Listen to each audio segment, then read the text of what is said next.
Hey Vogue, it's Kylie Minogue. That was very pleasing to say with the rhyme factor there. We're going to be looking through this book. I don't know what's in it, but apparently some of my most iconic looks. Good or bad, let's see.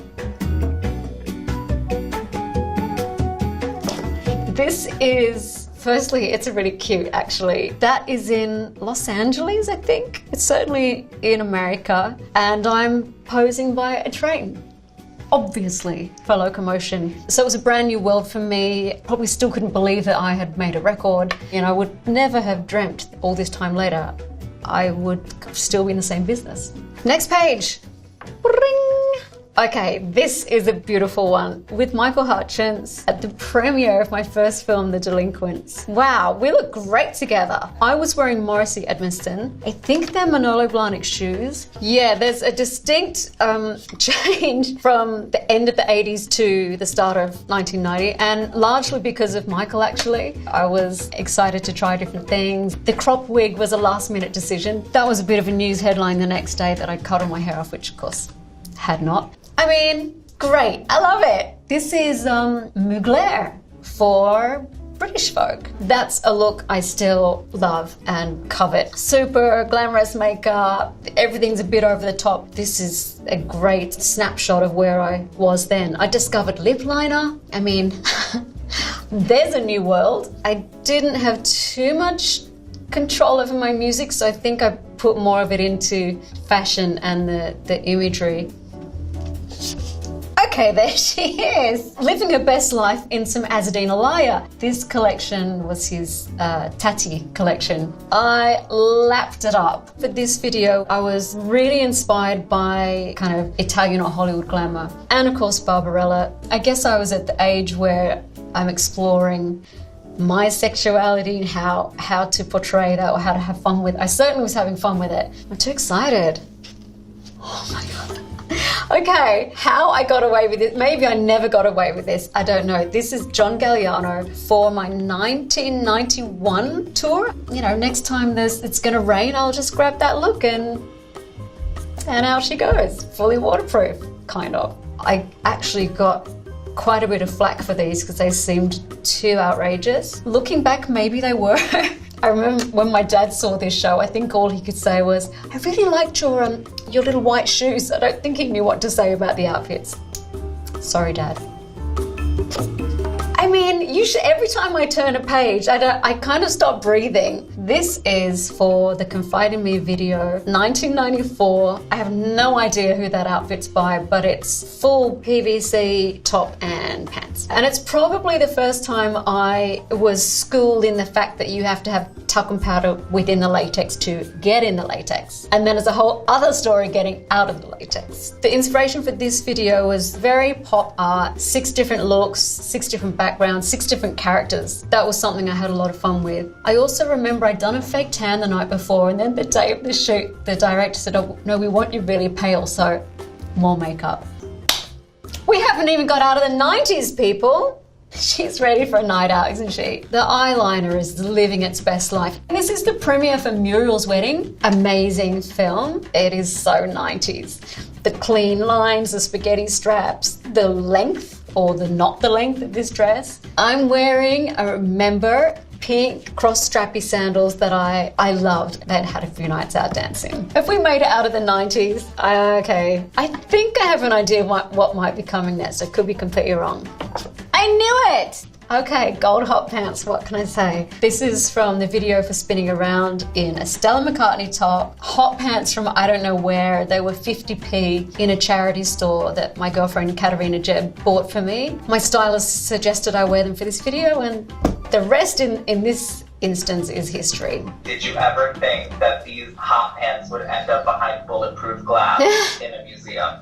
No, I didn't. I could not have foreseen the life or the reach of these hot pants. I do remember the fitting, and I was kind of timid. I put them on. I said, well, what do you, I said, they're like, you know, digital turnaround. This is what they are. And she just said, that's happening. I remember on the video day, red light on, record, do it, do it, do it. Cut. I feel really embarrassed. I also didn't know that she had chosen quite a snug crop. Anyway, by the end of the second day, Modesty was on an extended break.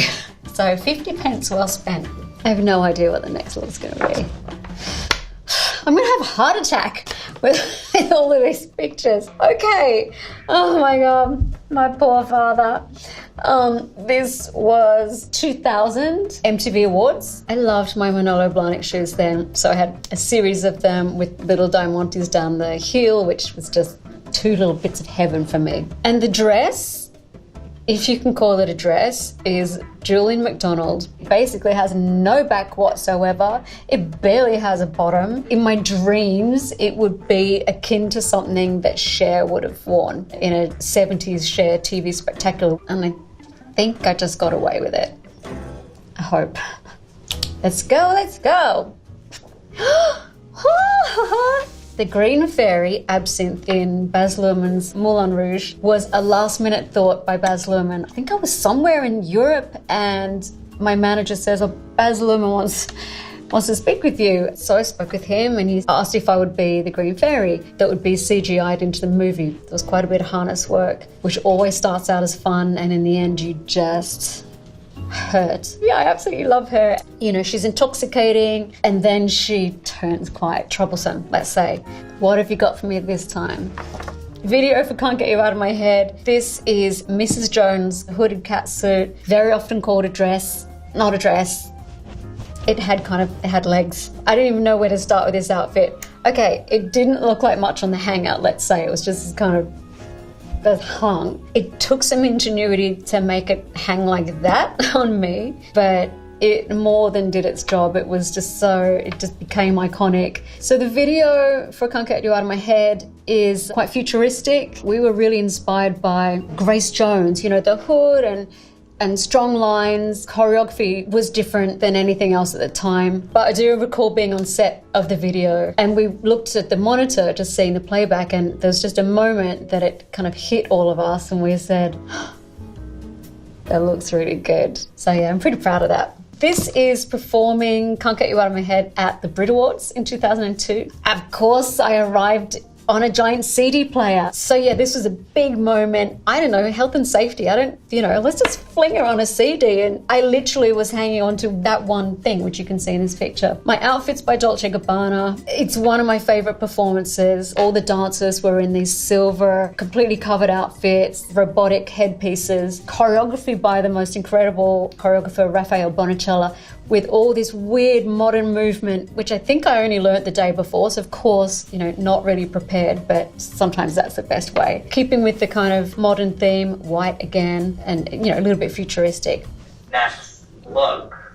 Great. I don't know. Has that been on there the whole time? I don't know. I think it has. Oh well.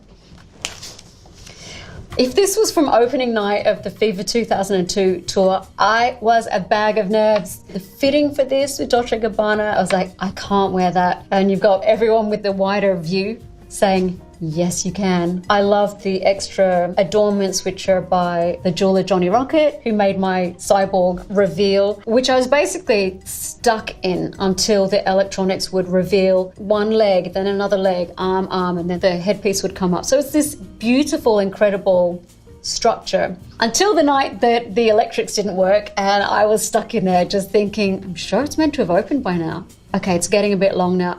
Okay, I actually cannot get out of this thing. Thankfully, one of the dancers, just in character, his kind of robot character, came over and released all the parts of me, so I made it. I literally made it just in time to start singing. That was a good tour. People still talk about that one, so I'm proud of that. 2003. You've chosen some really nice pictures. I'm waiting for the one that I just have to run out of the room. This is the video for Slow wearing that Balenciaga dress, which was so phenomenal. We filmed this in Barcelona at the Olympic swimming pool. Yeah, we decided to have no choreography. I never stand up. Actually, this was a period in time where I was trying to make things not too hot, but it ended up being a hot video. All these gorgeous looking people in their bikinis, swimming trunks, on their towels, this kind of warm color palette, just loving life by the pool, just tiny movements, little bits of choreography, not dance, but movement. And I think it's the video's most well known for the overhead shots where you just saw this kind of sea of people just writhing, and that dress, star of the show. There's a showgirl. Can you breathe in those corsets? Not really. A Mr. Pearl who made this corset as part of this John Galliano outfit, and I think I'd mentioned maybe a zip and he nearly fainted. I would have to be laced up into this pre-show, and then for the quick change, which is always quick, be cut out of that and quickly get into the next outfit. There's a reason showgirls just kind of parade around because there's not much else you can do. Aphrodite, gosh, what a tour. That was over the top. It was so over the top. There was a lot going on. All my costumes were done by Dolce. It's a mini at the front and it's a maxi at the back. I've got gladiator, gold glitter gladiator, try and say that in a hurry, gold glitter gladiator boots, pearls because she's come from the sea, gold because she's fierce and mighty, she's Aphrodite, you know, just doing a bit of a Venus arriving in her incredible shells. I'm not even peeking at the last look. Okay.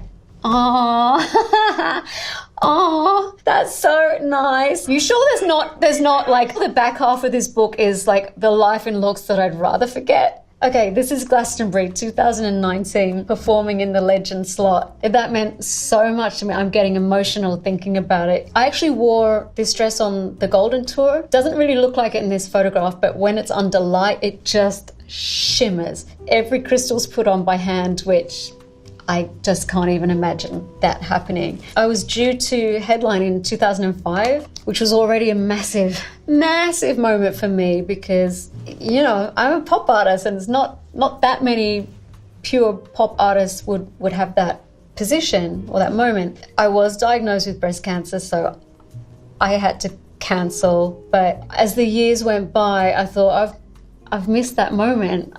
It was there and I missed it. But then I had it later, and I really don't want to cry, but I got there in the end. It was amazing, and I really felt like a lot of the audience had been on that journey with me. They were aware of the history. They knew that there was that moment, and it didn't happen. And trust me, I work hard, I ride the highs, I try to survive the lows. But I did work really hard to keep going and to get this, to have this moment. So I think I'll always be emotional when I see things from Glastonbury, because it's not just Glastonbury, it means so much more to me, and really was a kind of triumph, actually, in my personal history. Thank you, Vogue, for that trip down memory lane, which ended a little bit emotional. You know, there's emotion on every page, actually. If any of you were to look through your photo albums with all of your looks, what fashion does and who you were at that time, what you were going through, we all have our stories for that. So this is some of my stories. There's more to come. But for now, thank you so much.